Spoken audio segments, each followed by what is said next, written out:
Share அவனுக்கு கல்யாணம் ஆன அந்த ராத்திரியே அவன் பேயாக மாறிடுறான்.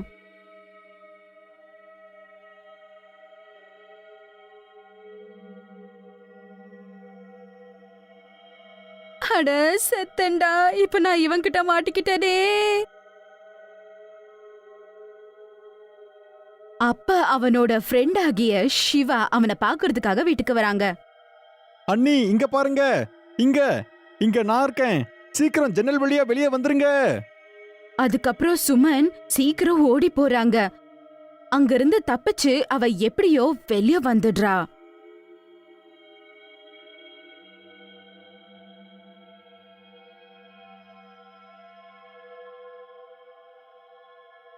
சிவா அண்ணா, என்னடா பண்ணி வச்சிருக்கீங்க? என்னடா இதெல்லாம்? நான் என்னடா பண்றது? ஆமா அண்ணி, இந்த விஷயம் எனக்கு ஏற்கனவே தெரியும். சேருவோட உடம்புக்குள்ள ஒரு பேய் இருக்கு. அடேங்கப்பா, எதுக்குடா இதுக்கு முன்னாடி சொல்லல? சொல்லுடா சொல்லுடா. அண்ணி பயப்படாதீங்க, காலையில ஆயிடுச்சுன்னா அவன் வழக்கம் போல சரியாயிடுவான். நாம காலையில வரைக்கும் காத்திருக்கணும். ஆ ஆ ஆ ஏய் சிவா, எங்கடா ஒளிஞ்சிட்டு இருக்க?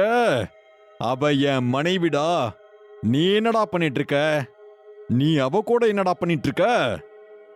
ஆ ஆ இதே மாதிரி தான் அன்னைக்கு ராத்திரி எல்லாமே கடந்து போகுது. அதுக்கப்புறம் காலையில கூட ஆயிடுது. அதுக்கப்புறம் சுமன் பயந்துகிட்டே அவளோட ரூமுக்குள்ள மெதுவா நடந்து போறா.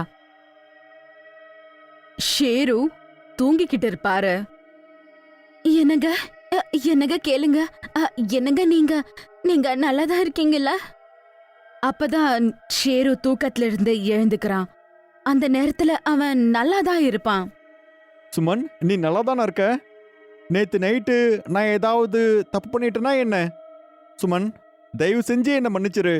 எனக்கு தெரியும், கல்யாணத்துக்கு முன்னாடியே எனக்கு இருக்கிற இந்த பிரச்சனையை உங்ககிட்ட சொல்லியிருக்கணும். என்ன மன்னிச்சிரு. இந்த உண்மைய யார்கிட்டயும் சொல்லிராத. நான் உங்ககிட்ட கெஞ்சி கேட்டுக்கிறேன். பாருங்க, என்னதான் ஆனாலும் நீங்க இப்ப என்னோட கணவர். நீங்க கஷ்டத்துல இருக்கும் போது நான் உங்களை விட்டுட்டு போக மாட்டேன். அதுக்கப்புறம் அவங்க 2 பேரும் சேர்ந்து சிவாவோட வீட்டுக்கு போறாங்க. சிவா அண்ணா, இந்த ஒரு பிரச்சனைய எப்படியாவது நம்ம தீர்த்து வைக்கணும். எனக்கு ஒரு பெரிய மந்திரவாதிய தெரியும். வாங்க நம்ம அவர்கிட்ட போகலாம். சாயந்தரம் ஆகுது. நண்பா ஷேரு, நீ இந்த கூண்டுக்குள்ள போ. ஒருவேளை அங்க போறதுக்கு டைம் ஆயிடுச்சுன்னா உனக்குள்ள இருக்கிற மிருகம் வெளியே வந்துரும். அப்புறம் பெரிய பிரச்சனை ஆயிடும். அதுக்கப்புறம் அவன் கூண்டு மாதிரி செஞ்சு வச்சிருக்க அந்த புலக்காட்டுல வராரு. அதுக்கப்புறம் அவங்க 3 பேரும் மந்திரவாதிய பாக்குறதுக்காக அங்கிருந்து கிளம்பி போறாங்க. அவங்க 3 பேரும் காட்டு வழியா போக ஆரம்பிக்கிறாங்க. கொஞ்ச நேரத்திலேயே இருட்டாக ஆரம்பிச்சிடுது. அட என்ன சிவா அண்ணா, இருட்டாக போகுது. இவரு வேற இன்னும் கொஞ்ச நேரத்திலேயே பேயா மாறிடுவாரு. அதுக்கப்புறம் இவரை எப்படி அடுக்கிறதுன்னு தெரியலையே. ஒன்னும் கவலைப்படாதீங்க அண்ணி, ஷேரு இப்ப கூண்டுக்குள்ள இருக்கான். அவனால நமக்கு எதுவுமே ஆகாது. அட சிவா அண்ணா, எனக்கு நிஜமாலே ரொம்ப பயமா இருக்கு. கொஞ்ச தூரம் அவங்க போன உடனே அவங்க வண்டிய நிறுத்தி சில திருடனுங்க அவங்க கிட்ட இருக்க பொருட்களை திருடுறதுக்காக வராங்க. அட சிவானா, இவங்க யாரு? அண்ணி, இவங்கள பார்க்க திருடங்க மாதிரியே இருக்காங்க. நீங்க கவலைப்படாதீங்க, நான் இவங்கள பாத்துக்கிறேன். தம்பி, என்னப்பா வேணும்?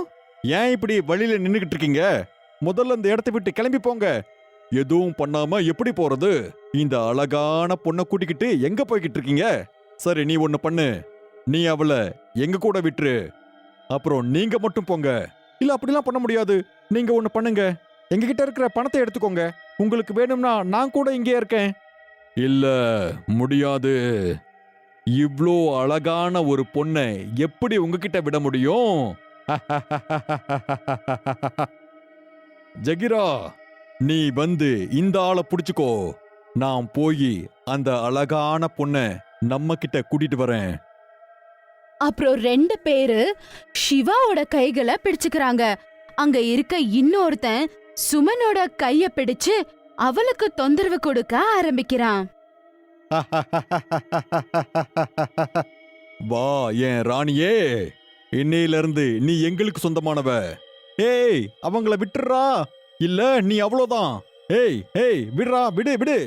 அந்த 2 திருடனுங்களும் சிவாவை ரொம்பவே கட்டியா புடிச்சிருக்காங்க. அதுக்கப்புறம் சிவானால சுமனுக்கு ஹெல்ப் பண்ண முடியல. இப்ப பாவம் சுமன் இன்னொரு திருடன் கிட்ட மாட்டிருக்கா. ஏய் விடுறா, விடு, என்னோட கைய விடுடா. சிவா அண்ணா ஏதாவது பண்ணுங்க, ஹெல்ப் பண்ணுங்க. ஏய் அவங்கள விட்டுறா, என்ன புடிச்சுக்கோங்க, அவங்கள விட்டுருங்கடா. ஐயோ கடவுளே, நான் இப்ப என்ன பண்றது? இப்ப என்னால என்ன பண்ண முடியும்? ஷேரு நண்பா, இப்ப நீ தான் ஏதாவது ஒண்ணு பண்ணியே ஆகணும். இப்போ உன் உதவி தேவை. நீ எப்படியாவது உன் மனைவியை காப்பாத்து. அப்ப சரியா நிலாவ அந்த கிளவுட்ஸ் எல்லாமே மறிக்க ஆரம்பிக்குது. இன்னுமே இருட்டாக ஆரம்பிக்குது. அது மட்டும் இல்லாம அந்த கூண்டுக்குள்ள அடைச்சு வச்சிருக்க ஷேரு கூட பேயா மாறுறான்.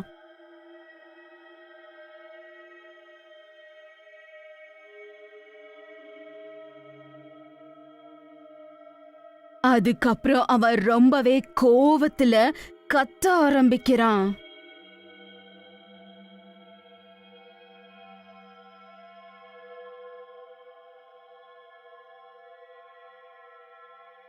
ஷேரு நண்பா, இப்போ உன் உதவி எங்களுக்கு தேவைப்படுது. எங்களை காப்பாத்து. ஐயோ நம்ம சாக போறோம். இதெல்லாம் என்னடா? அட வீணா போனவன, அந்த கூண்டுக்குள்ள நீ யார கூட்டிட்டு வந்த? அத பாக்குறதுக்கு ஒரு பயங்கரமான பேய் மாதிரி இருக்கு. நாம சாக போறோம்டா. இப்ப நம்ம என்ன பண்றது? நீ ஒன்னும் பயப்படாத. அவன் இப்ப கூண்டுக்குள்ள இருக்கான். அவனால வெளியே வந்து நம்மள ஒன்னும் பண்ண முடியாது. என்னங்க, எனக்கு ஹெல்ப் பண்ணுங்க, எனக்கு ஹெல்ப் பண்ணுங்க. ஷேரு நண்பா, இன்னைக்கு உன்னோட மனைவிக்கு உன்னோட உதவி தேவைப்படுது. அவங்களுக்கு உதவி பண்ணு. உன் முழு பலத்தையும் பயன்படுத்தி அந்த கூண்ட உட. அப்புறம் வெளியே வந்து உன் மனைவியையும் உன் நண்பனையும் காப்பாத்து.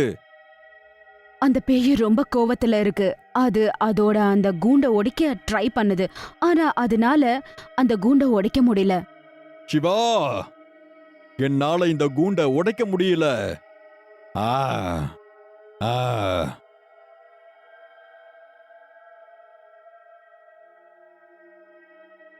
ஐயோ கடவுளே, எங்களுக்கு உதவி பண்ணுங்க. நண்பா ஷேரு, அனுமன் நாமத்தை உச்சரி. அவர் கண்டிப்பா உன்னை காப்பாத்துவாரு. ஏய் பைத்தியக்காரனே, நான் என்ன சாகணுமா? நான் அவரோட நாமத்தை உச்சரிச்சா நான் அப்படியே எரிஞ்சு போயிருவேன். இல்ல நண்பா, நீ பயப்படாத. நீ இப்போ ஒரு நல்ல காரியத்தை பண்ண போற. கண்டிப்பா அவர் உனக்கு உதவிதான் பண்ணுவாரு. ஏய் மகாபலி, ஏய் ஷரு சக்திமான், எனக்கு உதவி பண்ணுங்க. நான் இப்ப ரொம்ப கேவலமானவன் கிட்ட இருந்து ஒரு பொண்ணை காப்பாத்தி ஆகணும். ஏய் மகாபலி அனுமான், எனக்கு உதவி பண்ணுங்க. ஆ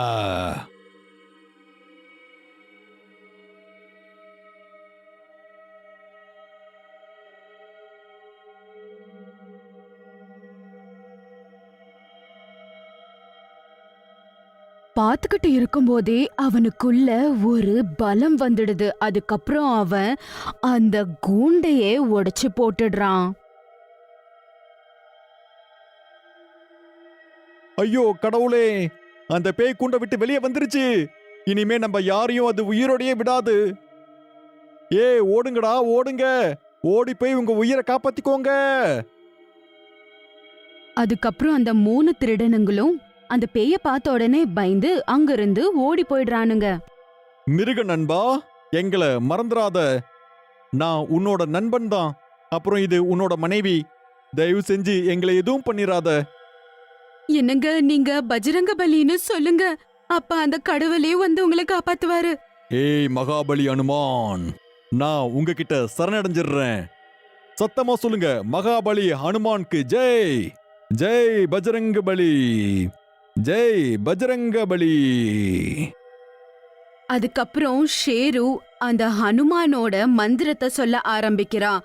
அந்த மந்திரத்தை அவன் சொல்ல சொல்ல அவன் ஒரு நார்மலான மனிதனாக மாற ஆரம்பிக்கிறான். அவனோட பேயுடல் மாயமாயி போயிடுது. ஏ பிரமாதம். ஏ நண்பா, நீ நல்லாயிட்டடா. ஹே ஹே ஹே. உங்களுக்கு இந்த கதை பிடிச்சிருந்தா கண்டிப்பா எங்களுக்கு ஒரு லைக் பண்ணுங்க. தேங்க்ஸ் ஃபார் வாட்சிங்.